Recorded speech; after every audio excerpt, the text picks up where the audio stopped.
جب فرعون کا ظلم حد سے زیادہ بڑھ گیا تو اللہ نے اپنے نبی موسیٰ کلیم اللہ سے کہا، اے موسیٰ اپنے بھائی ہارون کو لے کے فرعون کے پاس جا اور اسے کہہ دے کہ بنی اسرائیل کو آزاد کرے، مساکین پہ ظلم نہ کرے ورنہ اس پہ عذاب آئے گا۔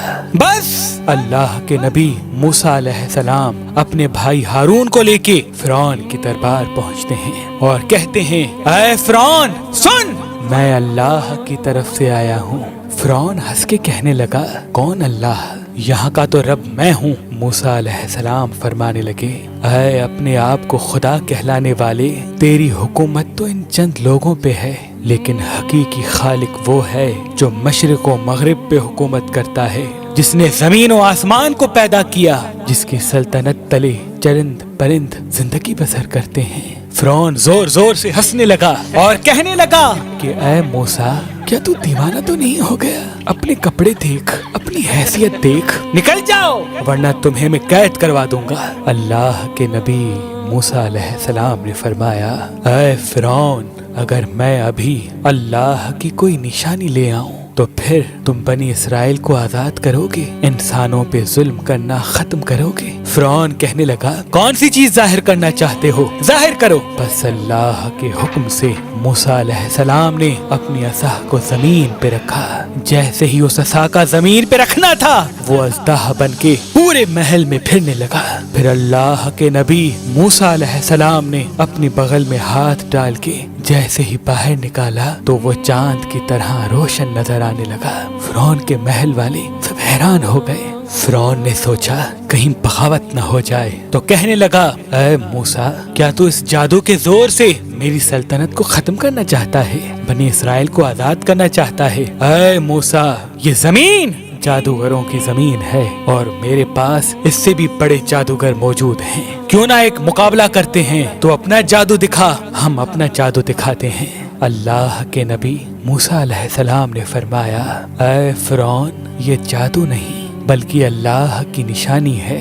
بس فرعون نے اپنی قوم کے بہترین 40 جادوگروں کو بلایا جو بچپن سے ہی جادو سیکھ رہے تھے، اور ایک طرف اللہ کا نبی موسیٰ کلیم اللہ اور ان کا بھائی ہارون تھا۔ اللہ کے نبی موسیٰ علیہ السلام فرمانے لگے، اے جادو کرنے والو، جھوٹ نہ بولو، اللہ کی مخلوق کو گمراہ نہ کرو، میں اللہ کا نبی ہوں، کوئی جادوگر نہیں، میں تو تمہارے رب کی طرف سے تمہاری اصلاح کرنے آیا ہوں۔ وہ جادوگر آپس میں بات کرنے لگے، کچھ نے کہا شاید یہ نبی ہو، کچھ نے کہا نہیں۔ صلاح مشورے کے بعد وہ سب جادوگر فرعون کے پاس آئے اور کہنے لگے، اگر ہم غالب آ گئے تو ہمیں کیا انعام ملے گا؟ فرعون کہنے لگا، اے جادوگرو، جو تم چاہو گے وہ سب تمہیں عطا کیا جائے گا اور تم ہمارے خاص لوگوں میں شامل کیے جاؤ گے۔ وہ سب لالچ میں آ کر موسیٰ علیہ السلام کے پاس آئے اور کہنے لگے، یہ دونوں صرف ایک جادوگر ہیں اور کچھ نہیں، ان دونوں کا مقابلہ کرنے کے لیے تو ہم ہی کافی ہیں۔ بس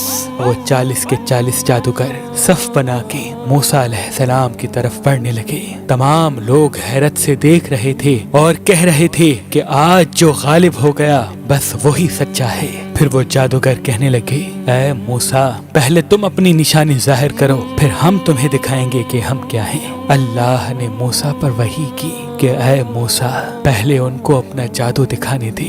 بس ان کے پاس جو لاٹھیاں اور رسیاں تھیں انہوں نے زمین پہ پھینکی اور انسانوں کی آنکھوں پر جادو کر دیا۔ دیکھتے ہی دیکھتے انسانوں کو وہ سب سانپ نظر آنے لگے، حرکت کرنے لگے۔ تمام لوگ ڈر ہی رہے تھے کہ اتنی دیر میں آواز غیب آئی، اے موسیٰ، اپنی لاٹھی پھینک۔ جیسے ہی موسیٰ علیہ السلام نے اپنی عصا کو زمین پہ پھینکا، وہ اژدہا بن کے ان جادوگروں کے تمام سانپ اور لاٹھی کو کھا گیا۔ سب لوگ دل ہی دل میں موسیٰ علیہ السلام کو نبی تسلیم کرنے لگے، اور جب یہ منظر ان جادوگروں نے دیکھا تو آپس میں کہنے لگے، اے لوگو، یہ جادو نہیں ہے، کیونکہ ہم تو جادو صرف انسانوں کی آنکھوں پر کرتے ہیں، لیکن موسیٰ نے جو کیا وہ تو سچ ہے۔ یہ کہہ کے وہ سب کے سب جادوگر موسیٰ علیہ السلام کے قدموں میں گر گئے اور تسلیم کرنے لگے کہ اللہ کے سوا کوئی خدا نہیں، اور اے موسیٰ کلیم اللہ، آپ ان کے سچے نبی ہیں۔